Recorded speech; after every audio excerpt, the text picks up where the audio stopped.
Hello everyone, today in this video, I will tell you how to start the StellarLite challenge on FundedNext. So now let's begin. First, we will need to create an account on FundedNext by visiting their website. You will need this to purchase the challenge and track your progress. So once your FundedNext account is set up, log into your StellarLite account, connect it to FundedNext using your user credentials so your trades will be automatically tracked.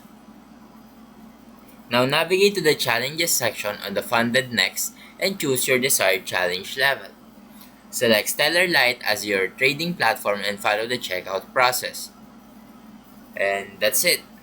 That is how you can purchase the FundedNext challenge on StellarLite. So if you found this video helpful, please leave a like and subscribe.